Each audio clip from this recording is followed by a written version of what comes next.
ഞാൻ സംസാരിച്ചത് മലയാളിക്ക് വേണ്ടിയിട്ടല്ലേ, അല്ലെങ്കിൽ കേരള എന്നുള്ള പേര് മാറ്റാൻ വേണ്ടിയിട്ടാണ്, പടം മാറ്റാൻ വേണ്ടിയിട്ട് ഞാൻ ഇതുവരെ പറഞ്ഞിട്ടില്ല. കോടതി സിനിമ കണ്ടില്ല അതുകൊണ്ട് ബാൻ ചെയ്യാൻ പറ്റില്ല എന്നാണ് പറഞ്ഞത്. എന്നാൽ കോടതി സിനിമ കാണണ്ടെന്ന് പ്രൊഡ്യൂസറാണ് പറഞ്ഞത്. ഇത് ഞാൻ റിയാക്ട് ചെയ്തു, അതിന് ഞാൻ അനുഭവിക്കുക, അത് വേറെ കാര്യം. ദീപിക പദുക്കോന്റെ അണ്ടർവെയറിന്റെ കളറ് അതിലെതിരെ പ്രൊട്ടസ്റ്റ് ചെയ്ത സമൂഹമാണ് ഈ കേരളത്തിനെതിരെ വന്നു കഴിഞ്ഞപ്പോൾ വായടക്കി മിണ്ടാതിരിക്കുന്നത്. കേരളം മോശമാണെന്നും കേരളത്തിലെ ആളുകൾ മോശമാണെന്നും ഒരു ഒരു ഒരു നറേറ്റീവ് സെറ്റ് ചെയ്യുവാണ്. ഈ കേരള എന്ന് പറഞ്ഞാൽ നമ്മളിപ്പോൾ നമ്മൾ ഗൂഗിളിൽ പോയി സെർച്ച് ചെയ്യുമ്പോൾ ഫസ്റ്റ് ഓപ്ഷനായിട്ട് വരുന്നത് കേരള സ്റ്റോറിയാണ്.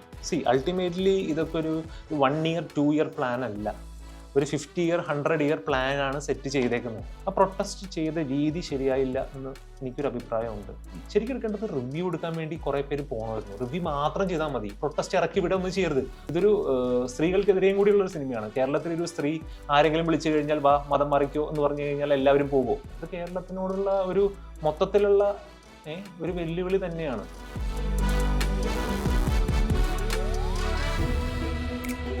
റൈറ്റ് അവറിൽ ഫ്രെഡി ഫ്രാൻസിസ്, സ്വാഗതം. കേരള സ്റ്റോറിക്കെതിരെ ഒരു പരാതി കൊടുത്തതിൻ്റെ അനുഭവമായിട്ടാണ് ഇരിക്കുന്നത്. കേരള സ്റ്റോറി 1 വന്നപ്പോൾ നമുക്കറിയാം അതിൽ മലയാളി കഥാപാത്രങ്ങളുണ്ടായിരുന്നു. അതിൽ മലയാളികളെ വെച്ച് തന്നെയാണ് അവരത് മാർക്കറ്റ് ചെയ്തത്. 2ലേക്ക് വരുമ്പോൾ ഒരു കഥാപാത്രം ഉണ്ടെന്ന് പറഞ്ഞു വെക്കുന്നു. എന്തായാലും ഈ സിനിമയിൽ ഗോസ് ബിയോണ്ട് എന്നുകൂടി അതിൻ്റെ പേര് ചേർക്കുന്നുണ്ട്. അപ്പോൾ കേരളത്തിൻ്റെ പേര് ഉൾക്കൊള്ളിച്ചുകൊണ്ട് കേരളത്തിനെ ഇതിലേക്ക് പെടുത്താനുള്ള ഒരു ശ്രമം നടത്തുന്നതിനൊപ്പം മറ്റ് സംസ്ഥാനങ്ങളിൽ നിന്നുള്ള അനുഭവങ്ങളാണ് അവർ പറയുന്നത്. ഈ ഗോസ് ബിയോണ്ട് എന്ന് പറഞ്ഞുകൊണ്ട് കേരളത്തെ ഇതിൽ ഉൾക്കൊള്ളിക്കുന്നത് അതിനെങ്ങനെയാണ് നോക്കിക്കാണുന്നത്? ഈ കേരള സ്റ്റോറി ഫസ്റ്റ് ഉണ്ടാക്കിയ ഒരു ഹെയ്റ്റ് മാർക്കറ്റ് ഉണ്ട്. ഇതൊരു ഹെയ്റ്റ് മാർക്കറ്റിംഗ് ആണ്. അപ്പോൾ ഫസ്റ്റ് ഉണ്ടാക്കി കഴിഞ്ഞപ്പോൾ നമ്മുടെ മലയാളികൾ ഫേസ് ചെയ്ത കുറേ ക്വസ്റ്റ്യൻസ് ഉണ്ട്. മലയാളി സമൂഹം, കേരളത്തിന് പുറത്ത് ജീവിക്കുന്നവർ, കേരളത്തിലെ അകത്ത് ജീവിക്കുന്ന ഈ പൊട്ടക്കണക്കിലെ തവളകൾ എന്ന് പറയുന്ന കാറ്റഗറി ഓഫ് ആളുകൾക്കാണ് ഇത് പ്രോത്സാഹിപ്പിച്ചുകൊണ്ട് മുമ്പോട്ട് വന്നേക്കുന്നത്. കാരണം ഈ ഫസ്റ്റ് ഇറങ്ങിയതിൽ പിന്നെ ഇതാണോ കേരളത്തിൽ നടക്കുന്നത്, ഇങ്ങനെയാണോ കേരളം എന്ന് ചിന്തിക്കുന്ന വിശ്വസിക്കുന്ന ഒരു വലിയ സമൂഹം കേരളത്തിന് പുറത്തുണ്ട്. വളരെ റീസെൻ്റ് ആയിട്ടാണ് അവർക്കും നാഷണൽ അവാർഡും കിട്ടിയത്. അപ്പോൾ ഈ ഒരു നറേറ്റീവ് സത്യമാണെന്ന് വിശ്വസിക്കുന്ന ഈ വിഭാഗത്തിന് ഒന്നും കൂടി കേരളത്തിൽ സംശയദൃഷ്ടിയോടെ കാണാനും, അതുപോലെ തന്നെ കേരളം മോശമാണെന്നും കേരളത്തിലെ ആളുകൾ മോശമാണെന്നും ഒരു ഒരു ഒരു നറേറ്റീവ് സെറ്റ് ചെയ്യുവാണ്. നമ്മൾ ഈ കേരള സ്റ്റോറി ഫസ്റ്റ് ഇറങ്ങുന്നതിന് മുമ്പ് നമ്മൾ ഗൂഗിളിൽ പോയിട്ട് കേരള എന്ന് സെർച്ച് ചെയ്ത് കഴിഞ്ഞാൽ കേരളത്തിലെ മനോഹരമായ നമ്മുടെ ടൂറിസം പ്ലേസസും നമ്മുടെ ജോഗ്രഫി, നമ്മുടെ ഇൻഡസ്ട്രീസ്, പല പല കലാരൂപങ്ങളൊക്കെ കാണാൻ പറ്റും. ഈ കേരള എന്ന് പറഞ്ഞാൽ നമ്മളിപ്പോൾ നമ്മൾ ഗൂഗിളിൽ പോയി സെർച്ച് ചെയ്യുമ്പോൾ ഫസ്റ്റ് ഓപ്ഷനായിട്ട് വരുന്നത് കേരള സ്റ്റോറിയാണ്, കേരള ടൂറിസം പോലും അല്ല. അപ്പോൾ അതിൽ ക്ലിക്ക് ചെയ്ത് കഴിഞ്ഞാൽ കാണുന്ന ഈ ഒരു നറേറ്റീവാണ്, ലോകം മുഴുവൻ കാണുന്ന ഈ നറേറ്റീവാണ്. അപ്പോൾ മലയാളിയായ ഏതൊരുത്തിനും, ഇപ്പം നമ്മൾ ഈ റൈറ്റ് ടു എല്ലാം കുറേ റൈറ്റ് ഉണ്ടല്ലോ, വലിച്ചുവാരി കുറേ റൈറ്റ് ഉണ്ട്, എന്തൊക്കെ കിട്ടുന്നുണ്ട് എന്നുള്ളതല്ല, അതിലുള്ള ഒരു റൈറ്റാണ് ഈ റൈറ്റ് ടു റെപ്യൂട്ടേഷൻ എന്ന് പറഞ്ഞ സാധനവും. മലയാളിയായ സ്ഥിതിക്ക് നമുക്ക് ആ ഒരു നമ്മളുടെ ഒരു റെപ്യൂട്ടേഷൻ എവിടെയും നമുക്ക് കിട്ടാനായിട്ടുള്ള അർഹത ഇന്ത്യൻ ഭരണഘടന നമുക്ക് തരുന്നുണ്ട്. അതുപോലെ തന്നെ ആസ് എ മലയാളി നമ്മൾ ലോകം മുഴുവനും പോയി നമ്മൾ ക്രിയേറ്റ് ചെയ്തു വെച്ചേക്കുന്ന ഒരു റെപ്യൂട്ടേഷൻ, അല്ലെങ്കിൽ നമ്മളുടെ ആ ഒരു എന്താ പറയുക, നമ്മൾ സെറ്റ് ചെയ്തേക്കുന്ന ഒരു ബെഞ്ച് മാർക്ക് ഉണ്ട്, ബീയിങ് ഇന്ത്യൻ, ബീയിങ് മലയാളി. അതിനൊരു കളങ്കമാണ് ഇതേപോലത്തെയുള്ള സിനിമ, പ്രൊപ്പഗാൻഡ സിനിമകൾ.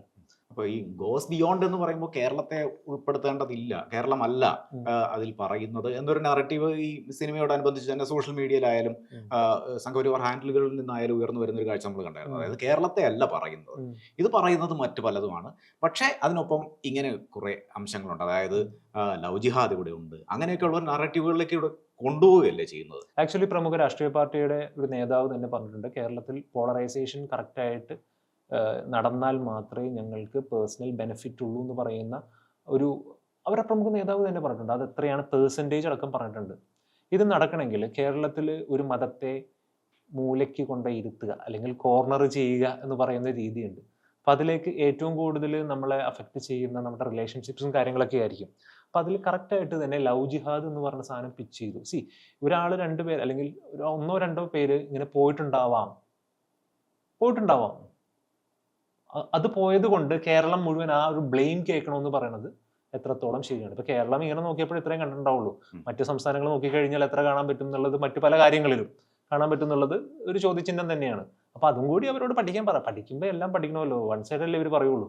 അപ്പൊ ഈ വൺ സൈഡ് സ്റ്റോറി വെച്ചുകൊണ്ട് പറയുന്ന ഇത് ഒരു ഇപ്പോ മുസ്ലിം വിഭാഗത്തിനെ കോർണർ ചെയ്യാൻ വേണ്ടിയിട്ട് ക്രിസ്ത്യൻസിനെ കൂടെ പിടിച്ചു. അപ്പോൾ ഈ ക്രിസ്ത്യൻസിൽ തന്നെ ഇപ്പോൾ നമ്മൾ പറയണ പോലെ ഞാൻ എൻ്റെ വീഡിയോയിൽ പറഞ്ഞിട്ടുണ്ട്, പ്രിവിലേജ്ഡ് മൈനോറിറ്റീസ് എന്ന് പറയുന്നൊരു വിഭാഗമുണ്ട്. ഇനി പറഞ്ഞ് കൂടുതൽ വിഷയത്തിലേക്ക് പോകുന്നില്ല.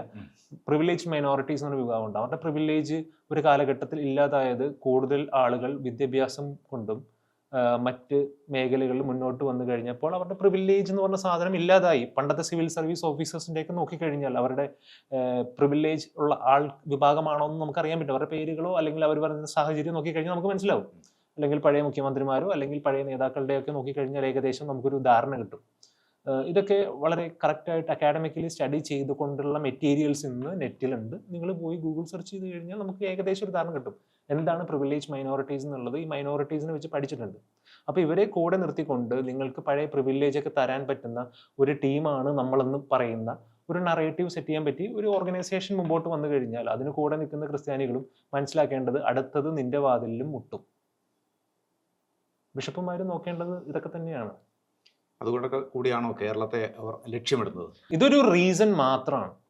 അൾട്ടിമേറ്റ്ലി ഇതൊക്കെ ഒരു 1 year 2 year പ്ലാൻ അല്ല, ഒരു 50 year 100 year പ്ലാൻ ആണ് സെറ്റ് ചെയ്തേക്കുന്നത്. അപ്പോൾ ഈ ഏരിയയിൽ വർക്ക് ചെയ്യുന്നവർക്കും റിസർച്ച് ചെയ്യുന്നവർക്കും പിന്നെ ഈ മീഡിയയിലൊക്കെ ഉള്ളവർക്കൊക്കെ കാര്യം മനസ്സിലാവും. പക്ഷെ പലർക്കും പുറത്തോട്ടത് പറയാൻ പറ്റില്ല. കാരണം പല പല റെസ്ട്രിക്ഷൻസ് ഉള്ളതുകൊണ്ട്. നമ്മളെല്ലാവരും ചട്ടക്കൂടം അല്ലെങ്കിൽ സിസ്റ്റത്തിൻ്റെ ഉള്ളിലാണല്ലോ. ഇപ്പോൾ ഈ കേരളത്തിൽ ഈ സിനിമ റിലീസ് ചെയ്തിട്ട് അതിന് കാര്യമായിട്ടുള്ള ഒരു ചലനം ഉണ്ടാക്കാൻ കഴിഞ്ഞില്ല. അപ്പം ചില പ്രൊട്ടസ്റ്റുകളൊക്കെ ഉണ്ടായി, പ്രതിഷേധങ്ങളുടെ ഭാഗമായിട്ട് തിയേറ്ററുകളിൽ നിന്ന് ആളുകളെ ഇറക്കി വിടുകയൊക്കെ ചെയ്തു. പക്ഷെ ആ തിയേറ്ററുകൾക്കുള്ളിലെ സീൻ നമുക്ക് കാണാം, സീറ്റുകൾ കാലിയാണ്. ആക്ച്വലി പ്രൊട്ടസ്റ്റിനോട് എനിക്ക് പറയാനുള്ളത്, ആ പ്രൊട്ടസ്റ്റ് ചെയ്ത രീതി ശരിയായില്ല എന്ന് എനിക്കൊരു അഭിപ്രായമുണ്ട്. കാരണം നമ്മളൊരു സിനിമ റിലീസ് ചെയ്ത് കഴിഞ്ഞാൽ, നോർമൽ ഒരു പടം തിയേറ്ററിൽ വന്നു കഴിഞ്ഞാൽ ആ തിയേറ്ററിൽ ഉണ്ടാകാൻ വേണ്ടി പോകുന്നത് എന്താ, ഏറ്റവും കൂടുതൽ റിവ്യൂസ് എടുക്കാൻ വേണ്ടിയിട്ടൊരു വിഭാഗമുണ്ട്. ശരിക്കും എടുക്കേണ്ടത് റിവ്യൂ എടുക്കാൻ വേണ്ടി കുറെ പേര് പോകണമായിരുന്നു. റിവ്യൂ മാത്രം ചെയ്താൽ മതി. പ്രൊട്ടസ്റ്റ് ഇറക്കി വിടുക ഒന്നും ചെയ്യരുത്. അവർ കണ്ടിറങ്ങി കഴിയുമ്പോൾ പുറത്തു പോയി അവരുടെ റിവ്യൂ എടുക്കുക, അതായിരുന്നു ചെയ്യേണ്ടത്.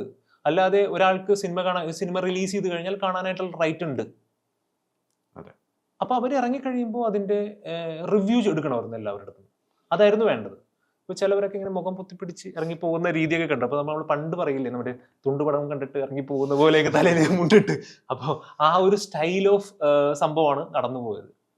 അപ്പോൾ ആ പ്രൊട്ടസ്റ്റിനോട് എനിക്ക് ഒട്ടും താല്പര്യമില്ല. റൈറ്റ് എല്ലാവർക്കും ഉണ്ട്. അപ്പോൾ അവരെ കൊണ്ട് തന്നെ പറയിക്കണമായിരുന്നു, എന്തുകൊണ്ട് കണ്ടു, ഇഷ്ടപ്പെട്ടോ ഇല്ലയോ, അല്ലെങ്കിൽ ഇത് ഉള്ളതാണോ എന്നുള്ളത് അവരെ കൊണ്ട് തന്നെ പറയിക്കണമായിരുന്നു. ഈ പ്രൊട്ടസ്റ്റിന്റെ കാര്യം ഞാൻ പറഞ്ഞത്, അതായത് പ്രൊട്ടസ്റ്റ് നടക്കുമ്പോൾ തിയേറ്ററുകളിലെ സീറ്റുകളൊക്കെ ഒഴിഞ്ഞു കിടക്കുകയാണ്. ആകെ 1-2 പേര് മാത്രമേ അവിടെ ഇരിക്കുന്നുള്ളൂ. അവർ ഇറക്കി വിടാൻ ഇവർക്ക് ഈ പ്രൊട്ടസ്റ്റ് നടത്തിയവർക്ക് സാധിച്ചിട്ടുണ്ട്. കേരളത്തിൽ വലിയ ചലനം ഉണ്ടാക്കിയില്ല. എനിക്ക് തോന്നുന്നു കേരളത്തിന് പുറത്തും വലിയ ചലനം ഉണ്ടാക്കാൻ ഈ സിനിമയ്ക്ക് സാധിച്ചിട്ടില്ല എന്നാണ്. പക്ഷേ അപ്പോഴും കേരള സ്റ്റോറി 1 ഉണ്ടാക്കിയ ഒരു ഇമ്പാക്റ്റ് നമുക്കറിയാം. അതുപോലത്തെ ഒരു ഇമ്പാക്റ്റ് ചിലരുടെ ഇടയിലെങ്കിലും ചില സമൂഹങ്ങൾക്കിടയിലെങ്കിലും ഉണ്ടാക്കാൻ ഈ ഇത്തരം സിനിമകൾക്ക്, പ്രൊപ്പഗാൻഡ സിനിമകൾക്ക് സാധിക്കുന്നില്ല. കാരണം കൂടുതൽ സ്ത്രീകൾ ഇതിനെതിരെ വന്നു. ഇപ്പം ഞാൻ എൻ്റെ വീഡിയോ ഫസ്റ്റ് ഞാൻ ചെയ്യുമ്പോൾ ഇതിനെതിരെ ഫസ്റ്റ് എന്നെ സപ്പോർട്ട് ചെയ്ത് വന്നത് കുറേ അമ്മമാരും ഉമ്മമാരും മമ്മിമാരൊക്കെ തന്നെയാണ്. ഇവർ മുമ്പോട്ട് വന്നു കഴിഞ്ഞാൽ, അതായത് കൂടുതൽ സ്ത്രീകൾ മുമ്പോട്ട് വന്നു കഴിഞ്ഞാൽ പലരും പിന്നോട്ട് പോകും. അത് ഇതിൽ വ്യക്തമാണ്. കാരണം ഒരു വീട്ടിലെ ഡിസിഷൻ മേക്കർ എന്നും ഒരു സ്ത്രീ തന്നെയാണെന്നും കേരളത്തിൽ, അല്ലെങ്കിൽ ഏറ്റവും കൂടുതൽ ഇൻഫ്ലുവൻഷ്യൽ ആയിട്ടുള്ള ഒരു വീട്ടിലെ ആളും സ്ത്രീ തന്നെയാണ്. സ്ത്രീ വിചാരിച്ചു കഴിഞ്ഞാൽ തീരുന്നതേ ഉള്ളൂ ഇവിടുത്തെ ഏത് വർഗീയതയും പോളറൈസേഷനും. അപ്പോൾ അങ്ങനെ കുറേ അമ്മമാർ വന്നതിൻ്റെ ഭാഗമായിട്ടാണ് ഇതിൽ നിന്നിപ്പോൾ ഓടിപ്പോകേണ്ട അവസ്ഥ വന്നത്. കാരണം എനിക്ക് തോന്നുന്നു ട്രെയിലർ കണ്ടപ്പോൾ അവർ തന്നെ അറിയാതെ തന്നെ അവരുടെ ഉള്ളിൽ ഒരു ഫെമിനിസ്റ്റ് ഉണർന്നു എനിക്ക് തോന്നി. കാരണം ഇതൊരു സ്ത്രീകൾക്കെതിരെയും കൂടിയുള്ളൊരു സിനിമയാണ്. കേരളത്തിലൊരു സ്ത്രീ ആരെങ്കിലും വിളിച്ചു കഴിഞ്ഞാൽ വാ മതം മറിക്കോ എന്ന് പറഞ്ഞു കഴിഞ്ഞാൽ എല്ലാവരും പോകുമോ? പോയവരുണ്ടാവും 1-2. അതിന് വേണ്ടിയിട്ട് എല്ലാവരെയും ബ്ലെയിം ചെയ്യുന്ന തരത്തിലുള്ള നറേറ്റീവ് സെറ്റ് ചെയ്യുന്ന സംഭവം നമുക്ക് അംഗീകരിക്കാൻ പറ്റില്ല. ഇത് കേരളത്തിനോടുള്ള ഒരു മൊത്തത്തിലുള്ള ഒരു വെല്ലുവിളി തന്നെയാണ്. ഇപ്പൊ സ്ത്രീകൾ മുന്നോട്ടിറങ്ങിയാൽ തീരാവുന്ന പ്രശ്നങ്ങൾ ഇപ്പൊ നിലവിൽ ഇന്ന് ഉള്ളൂ. അല്ലെങ്കിൽ വീട്ടിലെ അമ്മമാരോ അല്ലെങ്കിൽ പെങ്ങൾമാരോ ഒന്ന് അറിഞ്ഞൊന്ന് വീട്ടിൽ പെരുമാറി കഴിഞ്ഞാൽ കേരളത്തിലെ എല്ലാ പോളറൈസേഷനും എല്ലാ സംഭവവും അവിടെ നിൽക്കും. ഈ സിനിമയേക്കാൾ ഇമ്പാക്റ്റ് ഉണ്ടാക്കിയത് അതിന്റെ ടീസറാണെന്ന് തോന്നുന്നു. അത് സിനിമ വരുന്നതിന് മുമ്പ് വന്ന ടീസറാണ് ഇതിൽ ഏറ്റവും കൂടുതൽ കുഴപ്പമുണ്ടാക്കിയത്. താങ്കളുടെ ഒരു പരാതിയുടെ കാരണം പോലും ആ ടീസറിലെ ചില പരാമർശങ്ങളാണ്. അതെ. അതിനെ എങ്ങനെയാണ് കാണുന്നത്? സി ഫസ്റ്റ് ഓഫ് ഓൾ ഞാൻ ഇതിനെതിരെ ഫസ്റ്റ് റിയാക്ട് ചെയ്തപ്പോൾ 2 കാര്യങ്ങളാണ് വന്നത്. പോർക്ക് തിന്നാൻ പാടില്ലേ, ഞാൻ ബീഫ് തിന്നുകൊണ്ട് കാണിച്ചപ്പോൾ പോർക്ക് തിന്നാൻ പാടില്ലേ, അല്ലെങ്കിൽ പോർക്ക് ഫെസ്റ്റിവൽ നടത്തിക്കൂടെ എന്നൊരു നറേറ്റീവ് ഉണ്ട്. സി എനിക്ക് ബീഫ് ഇഷ്ടമാണ്, എന്നോട് ബീഫ് തിന്നരുത് എന്ന് പറയുന്നതും പോർക്ക് തിന്നാത്ത എന്നോട് പോർക്ക് നിന്നെ കുത്തിക്കയറ്റി കഴിപ്പിക്കുന്നതും രണ്ടും വ്യത്യാസമുണ്ട്. മനസ്സിലായോ? ഇവർ ഈ പറയുന്നവർക്ക് ലോജിക്ക് ഇപ്പോഴും മനസ്സിലായിട്ടില്ല. അപ്പൊ ബീഫ് എന്ന് പറയുന്ന സാധനം എന്റെ ചോയ്സ് ആണ്, പോർക്ക് ഈസ് ഓൾസോ ചോയ്സ്. എനിക്ക് രണ്ടും ഇഷ്ടമാണ്, എല്ലാവർക്കും ഇത് രണ്ടും ഇഷ്ടമാകണമെന്ന് ഇല്ല. അതുകൊണ്ട് ബീഫ് ആരെയും നിർബന്ധിച്ച് കഴിപ്പിക്കുന്നുമില്ല, പോർക്ക് ആരെയും നിർബന്ധിച്ച് കഴിക്കാൻ നമ്മൾ ഉദ്ദേശിക്കുന്നുമില്ല. അല്ലെ, ബീഫ് കഴിപ്പിക്കുന്നത് മാത്രമല്ല, അതിലൊരു വലിയ അപകടകരമായിട്ടുള്ള ഒരു പ്രസ്താവനയുണ്ട്. ഇന്ത്യ ഇസ്ലാമിക രാഷ്ട്രമാകും എന്ന് പറയുന്ന ഒരു സംഗതി കൂടി 2047 അല്ലേ? അല്ല ചേട്ടാ, കണക്ക് അറിയാമെങ്കിൽ ഓക്കെ, ഇത് പറഞ്ഞത് ആരാണോ അതെടുക്കുക. ചാറ്റ് GPT എല്ലാവരുടെയും കയ്യിലുണ്ട്, ജെമിനി എല്ലാവരുടെയും കയ്യിലുണ്ട്. ഇപ്പോഴത്തെ കറന്റ് പോപ്പുലേഷൻ ഗ്രോത്ത് വെച്ചിട്ട് ഒന്ന് ജസ്റ്റ് ചാറ്റ് GPTയിൽ ജസ്റ്റ് ഒന്ന് പ്രോംപ്റ്റ് ചെയ്ത് നോക്കുക, ഇന്ത്യ ഇസ്ലാമിക രാഷ്ട്രമാകുമെന്ന് ഈ ഇപ്പോഴത്തെ നിലവിലെ പോപ്പുലേഷൻ അല്ലെങ്കിൽ പോപ്പുലേഷൻ ഗ്രോത്ത് വഴി അറിയാൻ പറ്റുമോ? ചാറ്റ് GPT നിങ്ങളെ തെറി വിളിക്കും. ഇതിനൊക്കെ ഒരു സ്റ്റാറ്റിസ്റ്റിക്സ് എന്ന് പറഞ്ഞു കഴിഞ്ഞിട്ടുണ്ടെങ്കിൽ നമുക്ക് കുറേയൊക്കെ ഡിപ്പെൻഡബിൾ ആണ്, പ്രത്യേകിച്ച് ഇതേപോലത്തെ പോപ്പുലേഷൻ സ്റ്റാറ്റിസ്റ്റിക്സ് അല്ലേ? അപ്പോൾ കിട്ടില്ല, 2100 ആയാലും പറ്റില്ല. ഇന്ത്യ 145 മില്യൺ ആൾക്കാർ അല്ലെങ്കിൽ 145 മില്യൺ പ്ലസ് ആൾക്കാരുള്ള ഈ ഒരു സ്ഥലത്തെ നേരെ ചൊവ്വേ ഭക്ഷണം, പാർപ്പിടം, അല്ലെങ്കിൽ നമ്മൾ ഈ ബിസിനസ്സിൽ പറയുന്ന മാസ്ലോന്റെ നീഡ് ഹൈറാർക്കി തിയറി ഉണ്ട്. ഇങ്ങനെ ട്രയാങ്കിൾ വെച്ചിട്ട് ഇങ്ങനെ കുറെ സുനകൾ എഴുതിയിട്ട് ഈ സുന എപ്പോഴും പലപ്പോഴും പലർക്കും കിട്ടുന്നില്ല പലതും. അപ്പോൾ അതേപോലത്തെ രാജ്യത്ത് റിലീജിയൻ എന്ന് പറഞ്ഞു കഴിഞ്ഞാൽ ഏറ്റവും ടോപ്പ് വരും. അതൊന്നും നീഡല്ല, ബേസിക് നീഡല്ല. മനസ്സിലായോ? ആദ്യം ഉടുക്കുക, ഉണ്ണുക. ഒരു കാലഘട്ടത്തിൽ കേരളത്തിൽ പട്ടിണി ഉണ്ടായിരുന്നു. ഉണ്ടായിരുന്നു. പലരുടെയും അവരുടെയൊക്കെ ഗ്രാൻഡ് പാരൻസിനോടോ ചോദിച്ചു കഴിഞ്ഞാൽ മനസ്സിലാക്കാം, പല വിഭാഗങ്ങളും പട്ടിണിയിൽ തന്നെയായിരുന്നു, അല്ലെങ്കിൽ ദിവസത്തിൽ 2 നേരം ഭക്ഷണം കഴിക്കുന്ന ഒരു സാഹചര്യം ഉണ്ടായിരുന്നു. ഈ പട്ടിണിയൊക്കെ കഴിഞ്ഞു കഴിഞ്ഞപ്പോൾ നമുക്കിനി കുറച്ച് മതവും വർഗീയതയൊക്കെ തുടങ്ങാം, അല്ലെങ്കിൽ പണ്ട് എങ്ങനെ ഏൺ ചെയ്യണം, എങ്ങനെ ജീവിക്കണം എന്ന് ചിന്തിക്കുന്ന ഒരു വലിയ സമൂഹമായിരുന്നു. അതിൽ നിന്ന് മാറി ഇപ്പം എല്ലാം കിട്ടി തുടങ്ങി കഴിഞ്ഞപ്പോൾ ഓക്കെ, നമുക്കിനി കുറച്ച് മതം പറഞ്ഞ് സെറ്റാവാം. ഈ മതം മോശമല്ല, നിങ്ങളുടെ മതം നിങ്ങളുടെയാണ്, എൻ്റെ മതം എൻ്റെയാണ്. സ്വകാര്യതയാണ്, അത് സ്വകാര്യതയാണ്, അത് ചോയ്സാണ്, അടിച്ചേൽപ്പിക്കുന്നതല്ല. എനിക്ക് വേണ്ടെന്ന് പറഞ്ഞാൽ വേണ്ട. എൻ്റെ പേര് വെച്ചുകൊണ്ട് എൻ്റെ മതം നിങ്ങൾക്ക് ഡിക്റ്റേറ്റ് ചെയ്യാൻ ഇപ്പം പറ്റുമായിരിക്കും, ചിലപ്പോൾ കുറച്ച് നാൾ കഴിഞ്ഞ് ചിലപ്പോൾ അതും പറ്റാത്തൊരവസ്ഥയിലേക്ക് എത്തും. കാരണം ഇപ്പോഴത്തെ പിള്ളേർ മാറി ചിന്തിച്ചു തുടങ്ങി. ഈ സിനിമയ്ക്കെതിരെ പരാതി നൽകിയിരുന്നു, അപ്പോൾ അതിൻ്റെ ഒരു അനുഭവം എന്താണ്? കാരണം ചോദിക്കാൻ കാരണം, ആദ്യം സിംഗിൾ ബെഞ്ചിൽ നിന്ന് അനുകൂലമായിട്ടുള്ളൊരു വിധിയാണ് ഉണ്ടായത്. അതിനുശേഷം ഡിവിഷൻ ബെഞ്ച് വരുമ്പോൾ ആ വിധി അപ്പാടെ അട്ടിമറിക്കപ്പെടുകയും സിനിമ റിലീസ് ചെയ്യാനായിട്ട് അനുമതി കൊടുക്കുകയും ചെയ്തു. അപ്പോൾ ആ ഒരു ജേണി അതിനെ എങ്ങനെയാണ് നോക്കി കാണുന്നത്? ഈ നമ്മൾ പരാതി കൊടുക്കുമ്പോൾ തന്നെ ഏകദേശം എന്താകും എന്നുള്ളൊരു ബോധ്യം എന്തായാലും ഉണ്ടായിരുന്നു. കാരണം നമ്മളും ചോറ് തന്നെയാണുള്ളത് തിന്നണേ. ഒരു 6-ാം തമ്പുരാൻ സ്റ്റൈലിലാണ് മൊത്തത്തിൽ കാര്യങ്ങൾ. ഞാനും അപ്പനും അപ്പൻ്റെ പെങ്ങൾ സുഭദ്രയും ഈ ലൈനിലാണ് കാര്യങ്ങൾ തീരുമാനിക്കുന്നത്. അപ്പോൾ ഈ ലൈനിൽ കാര്യങ്ങൾ തീരുമാനിക്കുന്ന സ്ഥലത്ത് നമ്മൾ കൂടുതൽ എക്സ്പെക്ട് ചെയ്യുന്നില്ല. പക്ഷേ ഒരു ദിവസം നമ്മൾക്ക് ആ വിധി നേടിയെടുക്കാൻ പറ്റിയെങ്കിൽ അതിലൊരു സത്യമുണ്ട്. മനസ്സിലായോ? കേരളത്തിൽ ഇത്രയും ജനങ്ങൾ ജാതി മത ഭേദമന്യേ എല്ലാവരും ഒരേപോലെ പറഞ്ഞെങ്കിൽ അതിലൊരു സത്യമുണ്ട്. കാരണം കേരളത്തിന് വെളിയിലുള്ള എല്ലാവരും ഈ ഒരു കേരള സ്റ്റോറി ഉറങ്ങുന്നത് കൂടി കേരളത്തെ അടിച്ചു താത്തുകയാണ്, കേരളത്തിലെ സ്ത്രീകളെ അപമാനിക്കുകയാണ്, ഒരു പുതിയ നറേറ്റീവ് സെറ്റ് ചെയ്യുകയാണ്. നമ്മൾ ഇത്രയും നാൾ വിദേശത്ത് പോയി കഷ്ടപ്പെട്ടുണ്ടാക്കിയ റെപ്യൂട്ടേഷനെ എല്ലാം താറടിക്കുകയാണ്. അപ്പോൾ അങ്ങനെയുള്ളൊരു നറേറ്റീവിനെ സെറ്റ് ചെയ്യേണ്ട അവസ്ഥ ഇന്ന് മലയാളിക്ക് ഇല്ലെന്നുള്ള ബോധ്യം അവർക്ക് മലയാളിക്ക് വന്നു. അവിടെയാണ് കാര്യങ്ങൾ മാറിയത്. പെട്ടെന്ന് തന്നെ കൂടിയ ഡിവിഷൻ ബെഞ്ച്, ഇത് നോർമൽ സംഭവമല്ല. അപ്പോൾ രാത്രി കൂടിയ ഡിവിഷൻ ബെഞ്ചിൽ പറഞ്ഞത് കോടതി സിനിമ കണ്ടില്ല, അതുകൊണ്ട് ബാൻ ചെയ്യാൻ പറ്റില്ല എന്നാണ് പറഞ്ഞത്. എന്നാൽ കോടതി സിനിമ കാണണ്ടെന്ന് പ്രൊഡ്യൂസറാ പറഞ്ഞത്, അത് കാണിക്കാൻ സൗകര്യമില്ല. അത് തന്നെ സ്റ്റേറ്റ്മെന്റ് ഉണ്ട്, ഓർഡറിലുണ്ട്. ഇംഗ്ലീഷ് വായിക്കാൻ അറിയാവുന്നവരൊക്കെ ഉണ്ടെങ്കിൽ വായിച്ചോ. ചില വക്കീലന്മാരൊക്കെ ഇങ്ങനെ ഡയലോഗ് അടിക്കുന്നുണ്ടായിരുന്നു, വായിച്ചു നോക്കി കഴിഞ്ഞാൽ മനസ്സിലാവും. കേസ് നടക്കുകയാണല്ലോ, സബ് ജുഡീസ് ആകുമെന്നുള്ള പേടിയില്ലേ? എന്തിന്? ഞാൻ സംസാരിച്ചത് മലയാളിക്ക് വേണ്ടിയിട്ടല്ലേ, അല്ലെങ്കിൽ കേരള എന്നുള്ള പേര് മാറ്റാൻ വേണ്ടിയിട്ടാണ്, പടം മാറ്റാൻ വേണ്ടിയിട്ട് ഞാൻ ഇതുവരെ പറഞ്ഞിട്ടില്ല. റൈറ്റ് ടു റെപ്യൂട്ടേഷൻ എന്നുള്ളത് എൻ്റെയും ചേട്ടൻ്റെയും എല്ലാ മലയാളികളുടെയും അവകാശമാണ്. അതിനെ താറടിക്കുന്ന രീതിയിലുള്ള ഒരു സാധനം വന്നു കഴിഞ്ഞാൽ നമ്മൾ റിയാക്ട് ചെയ്യും. ഇത് ഞാൻ റിയാക്ട് ചെയ്തു, അതിന് ഞാൻ അനുഭവിക്കുക, അത് വേറെ കാര്യം. ഇവരിനി ഒരു റിവെഞ്ച് ബുദ്ധിയോടെ എൻ്റെ പല കാര്യങ്ങളിലും ഇടപെട്ട് തുടങ്ങി. ഒരു അറിയാലോ ഏത് ലെവലിൽ പോകുന്നു, നല്ല രീതിയിലുണ്ട്. പക്ഷെ നോക്കാം.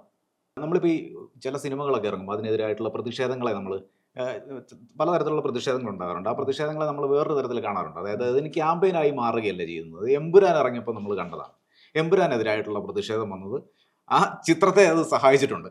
അത് വലിയ തോതിൽ സഹായിച്ചിട്ടുണ്ട്. ആദ്യത്തെ ദിവസം ഉള്ള കളക്ഷൻ പോലും അത്തരത്തിലാണ് ഉണ്ടായത്. ഞാൻ ചോദിക്കുന്ന വേറൊരു കാര്യമാണ്, അതായത് ഈ ചിത്രത്തിനെ നമ്മൾ അങ്ങനെ ആ തരത്തിൽ ഒരു പരാതിയുമായി മുന്നോട്ട് പോകും, അത് ഒരു ക്യാമ്പയിനായി മാറും എന്നുള്ളൊരു പരിഗണന ഉണ്ടായിരുന്നു. അത് അങ്ങനെ ഒരു സാധ്യത കൂടി ഇല്ലായിരുന്നു. ജനങ്ങൾക്കൊരു ബോധ്യം ഉണ്ടായിരുന്നു. ഫസ്റ്റ് കേരള സ്റ്റോറിയും സെക്കൻഡ് കേരള സ്റ്റോറിനെ പറ്റി ജനങ്ങൾക്കൊരു ബോധ്യം ഉണ്ടായിരുന്നു. അതുകൊണ്ടാണ് ജനങ്ങൾ അത് ഏറ്റെടുക്കാതിരുന്നത്. ഇതൊരു നെഗറ്റീവ് ക്യാമ്പയിൻ, അതായത് നെഗറ്റീവ് ക്യാമ്പയിൻ രീതിയിൽ പോകേണ്ട കാര്യമല്ല. കാരണം നമ്മൾ പറഞ്ഞത് എന്താ, കേരളത്തിൻ്റെ പേര് അനാവശ്യമായി വലിച്ചെടുക്കരുത്. ഒരു ജോഗ്രഫിക്കൽ ലൊക്കേഷനിൽ ആൾക്കാർ, അല്ലെങ്കിൽ മലയാളം സംസാരിക്കുന്ന ആൾക്കാർക്ക് മൊത്തത്തിൽ അപമാനം ഉണ്ടാക്കുന്ന രീതിയിലുള്ള കാര്യങ്ങൾ ആണ്. അത് വിദേശത്തുള്ള മലയാളികൾക്കടക്കം ബോധ്യപ്പെട്ടുകൊണ്ടാണ് ഇവരെല്ലാവരും നമ്മളെ സപ്പോർട്ട് ചെയ്തത്. പിന്നെ എമ്പുരാൻ മിണ്ടണ്ട, ദീപിക പദുക്കോണിന്റെ അണ്ടർവെയറിന്റെ കളറ്, അതിനെതിരെ പ്രൊട്ടസ്റ്റ് ചെയ്ത സമൂഹമാണ് ഈ കേരളത്തിനെതിരെ വന്നു കഴിഞ്ഞപ്പോൾ വായടക്കി മിണ്ടാതിരിക്കുന്നത്. ശരിയല്ലേ? അപ്പോൾ ഇവരുടെയൊക്കെ നിലവാരം അതാണ്. ഒരു നടി ഇഷ്ടമുള്ള അണ്ടർവെയർ ഇഷ്ടമുള്ള കളറിൽ അണ്ടർവെയർ ഇനി ധരിക്കാം. ഇവർക്ക് ആ ഒരു നിലവാരമേ ഉള്ളൂ, മനസ്സിലായോ? അപ്പോൾ ആ ഒരു നിലവാരത്തിൽ നമ്മൾ തിരിച്ചും പ്രതികരിച്ചു കഴിഞ്ഞാൽ അത് അവിടെ നിന്ന് ഇല്ലാതാവും. ഇപ്പോൾ താങ്കളുടെ ഒരു വ്യക്തിപരമായ അനുഭവം എന്ന മട്ടിലാണ് ഈ പരാതിയെ സമീപിച്ചിരിക്കുന്നത്. അതായത് വിദേശത്ത് അല്ലെങ്കിൽ കേരളത്തിന് പുറത്ത് താമസിക്കുന്നവർക്ക് ഇങ്ങനെ ഉണ്ടാകുന്ന പ്രൊപ്പഗാൻഡ സിനിമകളിൽ നിന്നുണ്ടാകാവുന്ന ദോഷാനുഭവങ്ങളെ കുറിച്ചാണ് പരാതിയിൽ പറഞ്ഞത്. ആ അനുഭവം, താങ്കൾക്കുണ്ടായ ആ ഒരു അനുഭവം ഒന്ന് വിവരിക്കാം. നമ്മളൊരു ക്ലയന്റ് മീറ്റിങ്ങിന് പോകുമ്പോൾ അറിയാൻ പാടില്ലാത്ത ക്ലയന്റ് ആണെങ്കിൽ, ഇപ്പം എനിക്ക് ക്ലോസ് ആയിട്ടുള്ള ക്ലയൻസ് ആണെങ്കിൽ കുഴപ്പമില്ല, കാരണം നമ്മൾക്ക് വർഷങ്ങളായിട്ട് ബിസിനസ് ചെയ്യുന്ന ആൾക്കാരാണ്. പക്ഷേ നമ്മളെ അറിയാൻ പാടില്ലാത്ത ഒരു പുതിയ ക്ലയൻറ്റിൻ്റെ അടുത്ത് നമ്മൾ പിച്ച് ചെയ്യാൻ വേണ്ടി പോകുമ്പോൾ അവർ എൻ്റെ നാഷണാലിറ്റി ഭയങ്കര ഇമ്പോർട്ടൻ്റ് ആണ്. ഫസ്റ്റ് ഓഫ് ഓൾ റേസിസം ഇല്ലെന്ന് പറഞ്ഞാൽ പോലും റേസിസം എവരുടെയും ഉള്ളിൽ ഒരു റേസിസം ഉണ്ട്. അപ്പോൾ നമ്മൾ എപ്പോഴും ഇന്ത്യ വിട്ടിട്ടൊരു മലയാളി അപ്രോച്ച് അല്ലെങ്കിൽ കേരള അപ്രോച്ചാണ് നമ്മൾ എടുക്കാറ്. കാരണം ദുബായ് എല്ലാവർക്കും ഫെമിലിയർ ആണ്. ദുബായിൽ വെച്ച് മലയാളികളുടെ നല്ല സ്വഭാവം, അല്ലെങ്കിൽ മലയാളികൾ ഉണ്ടാക്കി വെച്ചേക്കുന്ന റെപ്യൂട്ടേഷൻ പല ലോകരാജ്യങ്ങളിലെയും പല ട്രേഡേഴ്സിനും പല ബിസിനസ്മാൻമാർക്കും അനുഭവം ഉള്ളതാണ്. ചിലപ്പോൾ ഒരു ലോക്കൽ ക്യാബിൽ നിന്നാവാം, ദുബായിൽ വർക്ക് ചെയ്യുന്ന ഒരു സാധാരണ ഡ്രൈവറിൽ നിന്നാവാം, ചിലപ്പോൾ കടയിൽ നിന്നാവാം. അപ്പം മലയാളികൾക്ക് ഒരു റെപ്യൂട്ടേഷൻ എല്ലായിടത്തും ഉണ്ട്. അല്ലെങ്കിൽ IT പ്രൊഫഷണൽസിൽ നിന്നാവാം, അല്ലെങ്കിൽ അവിടുത്തെ നേഴ്സസിൽ നിന്നാവാം, ഡോക്ടറിൽ നിന്നാവാം. അപ്പോൾ അല്ലെങ്കിൽ ഇപ്പോൾ കാത്തലിക് പ്രീസ്റ്റ്, ഇപ്പോൾ കേരളത്തിൽ നിന്ന് കുറേ കാത്തലിക് പ്രീസ്റ്റ് പുറത്തൊക്കെ വർക്ക് ചെയ്യുന്നുണ്ട്, അവരിൽ നിന്നാവാം. അല്ലെങ്കിൽ കുറേ ഹിന്ദു സന്യാസിമാർ വർക്ക് ചെയ്യുന്നുണ്ട് വിദേശത്ത്, അവരിൽ നിന്നാവാം. അല്ലെങ്കിൽ ഇസ്ലാമിക് സ്കോളേഴ്സ് ലോകത്തിൻ്റെ പല ഭാഗത്തും വർക്ക് ചെയ്യുന്നുണ്ട്, അവരിൽ നിന്നാവാം. അപ്പോൾ കേരളത്തിൻ്റെതായിട്ടുള്ള ഒരു നിലവാരം ഇവരെല്ലാം കീപ്പ് ചെയ്തിട്ടുണ്ട്. അപ്പോൾ അതിനെതിരെയും കൂടിയുള്ളതാണ്. ഇപ്പം ഞാനൊരു അറിയാൻ പാടില്ലാത്ത ക്ലയൻറ്റ് മുമ്പിൽ പോയി ഇരിക്കുമ്പോൾ ആ ക്ലയൻറ്റ് പോയി സെർച്ച് ചെയ്യുവാണ്, കേരള ഇപ്പം എവിടെയാണ്? ഇന്ത്യ എന്ന് പറഞ്ഞു കഴിഞ്ഞാൽ തന്നെ അറിയാലോ, ഇപ്പോൾ നമ്മൾ ലോകരാജ്യങ്ങളിൽ പലപ്പോഴും പല പ്രശ്നങ്ങളിലും പോയി പെടുന്നുണ്ട്. ഞാൻ പറഞ്ഞത് ഇന്റർനാഷണൽ റിലേഷൻസ് അല്ല, ഇന്ത്യൻസ് ജനറൽ പബ്ലിക് പല പ്രശ്നങ്ങളിലും പോയി പെടുന്നുണ്ട്. അതിൻ്റെ എല്ലാം ബ്ലെയിം നമ്മൾ എടുക്കേണ്ടി വരും. അപ്പം നമ്മൾ എവിടെ നിന്നാണെന്ന് തുടങ്ങുമ്പോൾ കേരള, ഇന്ത്യ ആ ലെവലിലാണ് നമ്മൾ പ്ലേസ് ചെയ്യുന്നത്, നമ്മളൊരു നോർമൽ സെയിൽസ് പിച്ചിൽ. അപ്പോൾ കേരളം എന്ന് പറയുമ്പോൾ അവർ പോയി ഗൂഗിൾ സെർച്ച് ചെയ്യും, ഈ സാധനം വന്നു കഴിഞ്ഞാൽ ചേട്ടാ എങ്ങനെ ഉണ്ടാവും ഫസ്റ്റ് മീറ്റിംഗ്, ഗോവിന്ദ. എൻ്റെയൊക്കെ പണി എന്ന് പറഞ്ഞു കഴിഞ്ഞാൽ ഇവിടെയുള്ള പ്രോഡക്ട്സ് വിദേശത്തെ മാർക്കറ്റിൽ എത്തിക്കുക എന്നുള്ളതാണ്. അത് എൻറ്റയർ ബിസിനസ്സിനെ അഫക്റ്റ് ചെയ്യും. ട്രഡീഷണൽ ആയിട്ടുള്ള ബിസിനസ്സുകൾക്ക് കുഴപ്പമുണ്ടാവില്ലായിരിക്കാം, പക്ഷേ ഒരു ന്യൂ ജനറേഷൻ ബിസിനസ്സോ അല്ലെങ്കിൽ ഇപ്പോൾ പിള്ളേർ തുടങ്ങിയിരിക്കുന്ന സ്റ്റാർട്ടപ്സിനോ അവരുടെ പ്രോഡക്റ്റ് പുറത്തേക്ക് എത്തിക്കാൻ വേണ്ടി ഇതേപോലത്തെ ക്ലയൻറ്റ് മീറ്റിങ്ങിന് പുതിയ ക്ലയൻറ്റിൻ്റെ മുമ്പിൽ പോയിരിക്കുമ്പോൾ അവർ സെർച്ച് ചെയ്യുമ്പോൾ കാണുന്നത് കേരള എന്ന് വരുമ്പോൾ കേരള സ്റ്റോറി. അതെന്താണോ ആ സ്റ്റോറി? നോക്കിയാൽ തീർന്നില്ലേ? ഇത് മനസ്സിലാക്കാത്തത് എന്താണ്? ആദ്യ ചിത്രം ഉണ്ടാക്കിയിരിക്കുന്ന ഒരു ഇമ്പാക്ട് തന്നെയല്ലേ? അതെ, ആദ്യ ചിത്രം ഉണ്ടാക്കിയിരിക്കുന്ന ഇമ്പാക്ട് തന്നെയാണ്. അപ്പം ഗൂഗിൾ സെർച്ചിൽ മുതൽ ആൾക്കാരുടെ പെരുമാറ്റത്തിൽ വരെ ഇത് മാറിയിട്ടുണ്ട്. ഇതെനിക്ക് പേഴ്സണലി അഫക്റ്റ് ചെയ്ത സമയത്താണ് ഞാനിത് വക്കീലിൻ്റെ അടുത്ത് പറഞ്ഞതും ഞങ്ങൾ രണ്ടുപേരും കൂടി തീരുമാനിച്ചു, ഓക്കെ പോവാം, കൊടുത്തു. സോഷ്യൽ മീഡിയയിൽ കണ്ടു പരിചയമുള്ള ഫ്രെഡി ഫ്രാൻസിസിനെ എല്ലാവർക്കും അറിയാം. ഷോർട്ട് വീഡിയോകളിലൂടെ, അതായത് റീലുകളിലൂടെയൊക്കെയാണ് ഫ്രെഡിയെ എല്ലാവർക്കും പരിചയം. ഫ്രെഡി പറയുന്ന രാഷ്ട്രീയം വീഡിയോകളിൽ കൂടി പരിചയമുണ്ട്. എന്താണ് ശരിക്കും ഫ്രെഡിയുടെ രാഷ്ട്രീയം എന്താണ്? ആക്ച്വലി വീഡിയോയിലുള്ളത് തന്നെയാണ് എൻ്റെ രാഷ്ട്രീയം. ഈ രാഷ്ട്രീയം എന്ന് പറയുന്നത് പലർക്കും കൊടി പിടിച്ചുള്ള രാഷ്ട്രീയം മാത്രമാണ്. ഇപ്പം ഞാൻ ലെഫ്റ്റ് എന്ന് പറയുമ്പോൾ എല്ലാവരും നീ CPIM അല്ലേടാ, അല്ലെങ്കിൽ നീ കമ്മി അല്ലേടാ. എന്താ CPM മാത്രമേ ലെഫ്റ്റിലുള്ളൂ? CPI ഇല്ലേ? പിന്നെ ഉണ്ടല്ലോ RSP.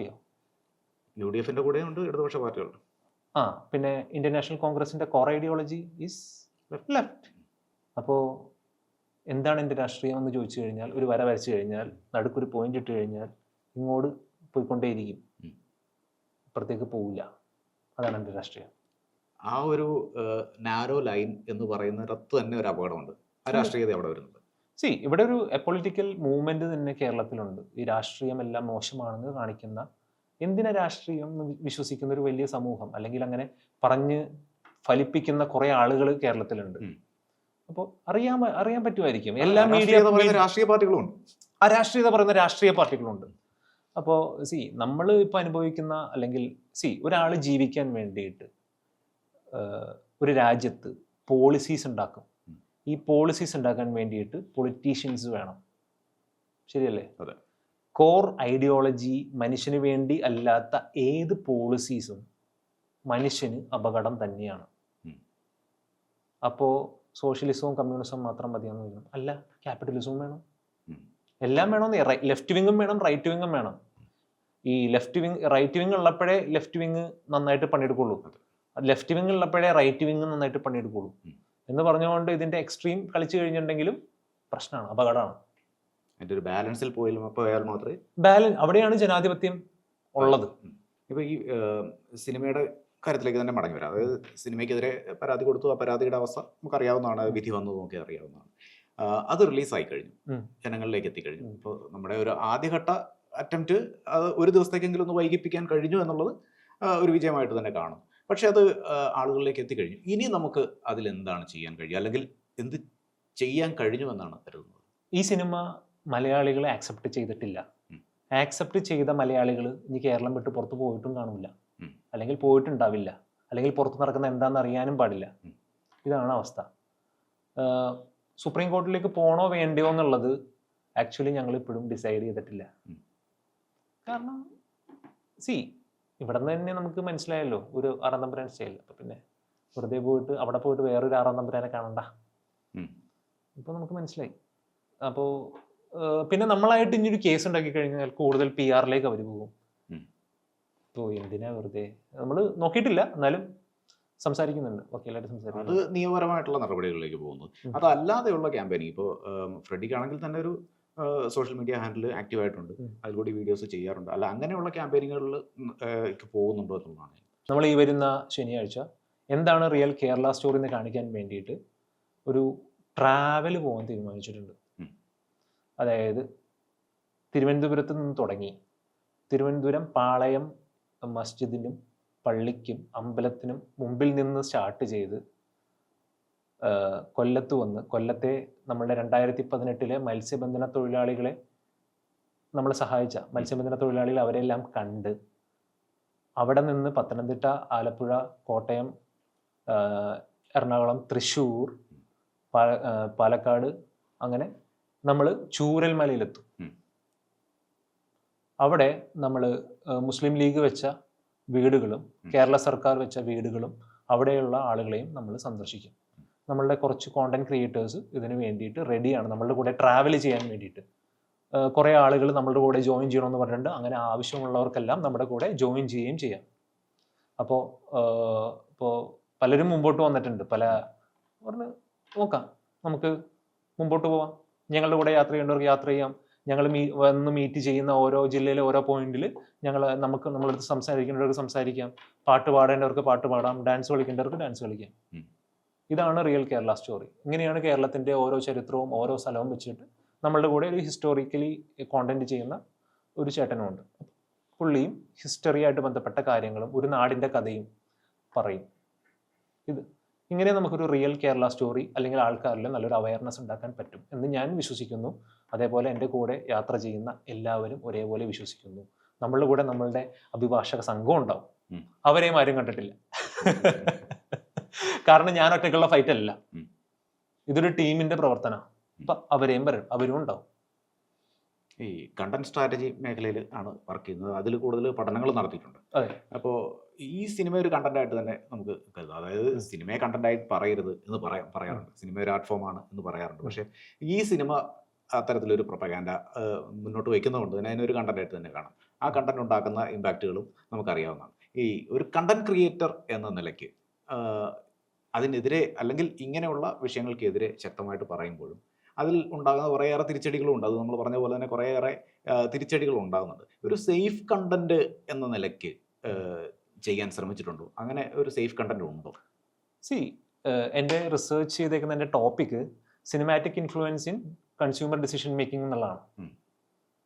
ടോപ്പിക്ക് തന്നെ പറയുന്നുണ്ട് എങ്ങനെയാണ് ഒരാളെ ഒരു സിനിമ അല്ലെങ്കിൽ സിനിമയായിട്ട് ബന്ധപ്പെട്ട വിഷ്വൽസും അതിലെ കോണ്ടന്റും എങ്ങനെയാണ് ആൾക്കാർ എൻഗേജ് ചെയ്യുന്നത്. അതിൻ്റെ ജോഗ്രഫിക്കൽ ലൊക്കേഷൻ കേരളമാണ്. ഞാൻ എടുത്തേക്കുന്ന സാമ്പിൾ സൈസ് കുറച്ചധികമാണ്. അപ്പോൾ അതിൽ വളരെ വ്യക്തമായിട്ട് ഡാറ്റ പബ്ലിക് ഡൊമൈനിൽ ഞാൻ കൊടുത്തിട്ടുണ്ട്. ഈ മീശപ്പുലിമലയിൽ മഞ്ഞ് വീണ് കണ്ടോന്ന് ദുൽഖർ ചോദിച്ചപ്പോൾ എല്ലാവരും കൂടി ഇതുവരെ കാണാത്ത മീശപ്പുലിമല തേടിപ്പോയി അല്ലേ? കുമ്പളങ്ങി നൈറ്റ്സ് ഇറങ്ങിയതിൽ പിന്നെ കവര് കാണാത്ത ആൾക്കാർ എല്ലാ വർഷവും നല്ല തിരക്കാണ്. അവിടെ ഇപ്പൊ കലക്കലായി. ആ ലെവലിലേക്ക് ഇൻഫ്ലുവൻസ് ചെയ്യുന്നുണ്ട്. അതേപോലെ നമ്മൾ യൂസ് ചെയ്യുന്ന കൊളോക്വൽ ലാംഗ്വേജ്, നമ്മൾ യൂസ് ചെയ്യുന്ന പല സ്റ്റൈൽസ്, ഡ്രസ്സിങ് സ്റ്റൈൽസ്, നമ്മുടെ ബിഹേവിയർ, നമ്മൾ ഏത് ബ്രാൻഡ് യൂസ് ചെയ്യണം, നമ്മൾ എങ്ങനെ നടക്കണം, എങ്ങനെ കഴിക്കണം, എന്ത് കഴിക്കണം, എങ്ങനെ കൊടുക്കണം, ഏത് രാജ്യത്തേക്ക് ട്രാവൽ ചെയ്യണം, ഇങ്ങനെ പല കാര്യങ്ങളിലും എന്ത് പഠിക്കണം, എന്ത് പ്രൊഫഷൻ ചെയ്യണം, എങ്ങനെയുള്ള ആളെ പോലെ നമുക്ക് ജീവിക്കാൻ പറ്റും, എങ്ങനെയുള്ള ക്യാരക്ടർ പോലെ നമുക്ക് ജീവിക്കാൻ പറ്റും, പല പല ഡിഫറെൻറ്റ് പ്രൊഫഷൻസ്, ഇതെല്ലാം സിനിമയിലൂടെ ആളുകളിലേക്ക് എത്തുന്നുണ്ട്. അതിന്റെ കോണ്ടന്റ് അതേപോലെ എത്തുന്നതുകൊണ്ടാണ്. ഞാനിത് പഠിച്ചുകൊണ്ടാട്ടോ പറഞ്ഞ, അല്ലെങ്കിൽ ഞാൻ പറയില്ലായിരുന്നു. ഞാൻ എൻ്റെ പാരാമീറ്റേഴ്സ് കറക്റ്റായിട്ട് പോയെന്ന് ഞാൻ വിശ്വസിക്കുന്നു. ഈ സിനിമയുടെ പ്രൊമോഷൻ നടക്കുമ്പോൾ, കേരള സ്റ്റോറി 2 പ്രൊമോഷൻ ഡൽഹിയിൽ വെച്ച് നടക്കുമ്പോൾ അവിടെ നമുക്കറിയാം മാധ്യമപ്രവർത്തകരുടെ ചോദ്യങ്ങൾക്ക് മുന്നിൽ അവർക്ക് ഉത്തരവൊന്നും ഇല്ലാതെ പോകേണ്ട ഒരു അവസ്ഥ വന്നിട്ടുണ്ട്. പക്ഷെ അവർ പറയുന്നത് ഈ ഒരു ഇലക്ഷൻ സിനാരിയോയിൽ ഇങ്ങനെ ഒരു സിനിമ നിർമ്മിക്കുമ്പോൾ അത് കേരളത്തിൻ്റെ രാഷ്ട്രീയത്തെ ബാധിക്കില്ല എന്നൊരു ചോദ്യത്തിന് അവർ മറുപടിയായിട്ട് പറയുന്നത് ഞങ്ങൾ ഈ ഇലക്ഷനിൽ മത്സരിക്കുന്നില്ലല്ലോ എന്നാണ്.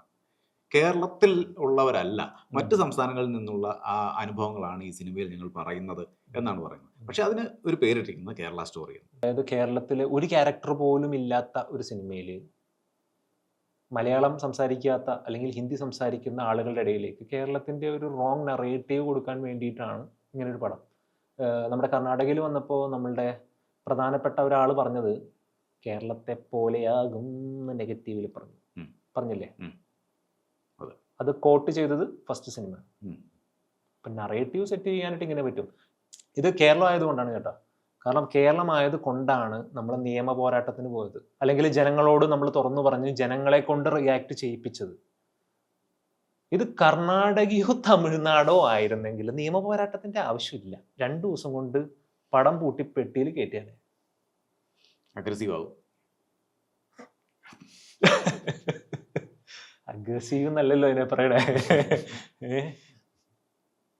അതാണ് ലിറ്ററേറ്റ്. 100% ലിറ്ററേറ്റ് എന്ന് പറയുമ്പോൾ കുറച്ച് ആൾക്കാർക്ക് തലയണമണ്ടയുടെ അകത്ത് താമസവും കൂടി ഉണ്ട് എന്നുള്ളതാണ്.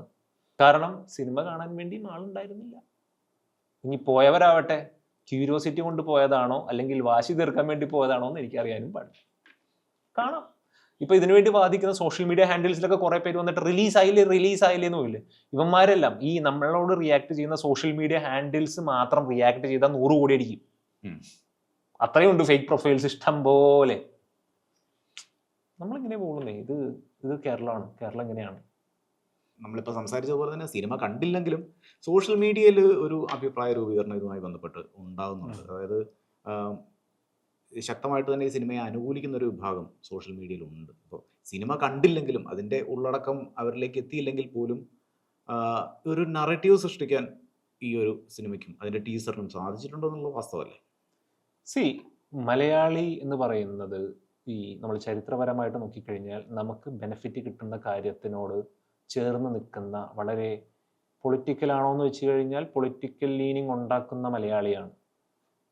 അത് ചരിത്രപരമായിട്ട് മലയാളി അങ്ങനെയാണ് മലയാള ഭാഷ തന്നെ ഉണ്ടായത്. ഇനി അതൊക്കെ പറഞ്ഞ് ഞാൻ ഹിസ്റ്റോറിയൻസ് എടുത്തിട്ട് കളക്കും, അതുകൊണ്ട് ഞാൻ കൂടുതൽ ഞാൻ പറയുന്നില്ല. അപ്പോൾ മലയാളിക്കറിയാം എന്താണ് വേണ്ടത്, എന്താണ് വേണ്ടാത്തത്. പക്ഷെ പുതിയൊരു സെനാരിയോയിൽ, പുതിയൊരു രാഷ്ട്രീയ സാഹചര്യത്തിൽ ആ ഒരു ലെവലിലേക്ക് മലയാളി എത്താത്ത കൊണ്ടാണ് ഇതേപോലത്തെ പ്രൊപ്പഗാൻഡ വെച്ചുകൊണ്ട് എത്തിക്കാൻ വേണ്ടിയിട്ടുള്ള ശ്രമങ്ങൾ നടക്കുന്നത്. നമ്മൾ ആദ്യം സംസാരിക്കുന്ന പോലെ ഇപ്പോൾ എനിക്ക് ഈ സിനിമ കാണാൻ താല്പര്യമില്ല എന്ന് പറയുന്ന നേതാക്കന്മാരുള്ള ഒരു സംസ്ഥാനം കൂടിയാണ്. പക്ഷേ അപ്പോഴും ഈ പറയുന്ന പോലെ സിനിമ കണ്ടില്ലെങ്കിൽ പോലും ഈ ഒരു ആ സിനിമ കൊടുക്കുന്ന ഒരു സന്ദേശം ഒരു വിഭാഗത്തിലേക്കെങ്കിലും എത്തുന്ന ഒരു കുറച്ച് ശതമാനം ആളുകളിലേക്കെങ്കിലും എത്തുന്നുണ്ട് എന്നുള്ളൊരു വാസ്തവമല്ലേ എന്നാണ് ചോദ്യം. അതിപ്പോൾ നമ്മൾ 1 കിലോ മുന്തിരി മേടിക്കുമ്പോൾ അതിൽ ചീഞ്ഞ അല്ലെങ്കിൽ കേടുള്ളതൊക്കെ ഉണ്ടാവും, അത്രേ ഉള്ളൂ. ബാക്കി നമ്മൾ കഴിക്കില്ലേ, അത് മറ്റേത് കളയും. തീർച്ചയായിട്ടും ഇത്തരം പ്രൊപ്പഗാൻഡകൾ ഇനിയും ഉണ്ടാകാൻ സാധ്യതയുണ്ട്. ഉറപ്പായിട്ടും ഉണ്ടായാൽ കേരളം ഒന്നായിട്ട് 2018 പ്രളയത്തിൻ്റെ സമയത്ത് നിന്നു. അതിനു മുമ്പുള്ള പ്രളയങ്ങൾക്ക് നിന്നിട്ടുണ്ട്, നിപ്പ വന്നപ്പോഴും നിന്നിട്ടുണ്ട്, കൊറോണ വന്നപ്പോഴും നിന്നിട്ടുണ്ട്. ഇനി ഓവറായിട്ട് ഈ ലെവലിലുള്ള പ്രൊപ്പഗാൻഡ അല്ലെങ്കിൽ കേരളത്തിനെ മുഴുവൻ താറടിക്കുന്ന പ്രൊപ്പഗാൻഡ വന്നു കഴിഞ്ഞാലും നിൽക്കും എന്നുള്ളതിന് ഏറ്റവും തെളിവാണ് ഈ സിനിമ. അത്തരം ശ്രമങ്ങൾ ഇനിയും ഉണ്ടാവും. ഞാൻ ചെയ്യണമെന്നില്ല, ഇനി ചെയ്യാനായിട്ട് കുറേ ആളുകൾ മുമ്പോട്ട് വന്നിട്ടുണ്ട്. ഇനി എനിക്ക് വിശ്രമമാവാം, റിട്ടയർമെൻറ്റ്. കാരണം എൻ്റെ ശ്രമം സിമ്പിളായിരുന്നു. കാരണം ന്യൂ ജനറേഷൻ എന്ന് പറയുന്ന ജെൻസി പിള്ളേരും മില്ലേനിയൽസിലേക്കും അല്ലെങ്കിൽ ഏറ്റവും കൂടുതൽ ഫേസ്ബുക്കിൽ വർഗീയത പറയുന്ന 40 വയസ്സിന് മുകളിലുള്ള കുറേ ആളുകളും ഇവരിലേക്ക് എൻ്റെ കോണ്ടന്റ് എത്തുക, ഇവരുടെ ഉള്ളിൽ നിന്ന് തന്നെ കുറേ ആളുകളെ പുറത്തോട്ട് അല്ലെങ്കിൽ നമ്മളുടെ കേരളം എന്താണെന്ന് അറിയിക്കുക. അപ്പോൾ ഞാനെടുത്ത എഫേർട്ട് കുറച്ച് കൂടിയതായിരുന്നെങ്കിൽ പോലും കുറേ കോണ്ടന്റ് ക്രിയേറ്റേഴ്സ് പുതിയതായിട്ട് സെയിം ജോണറിൽ വന്നു.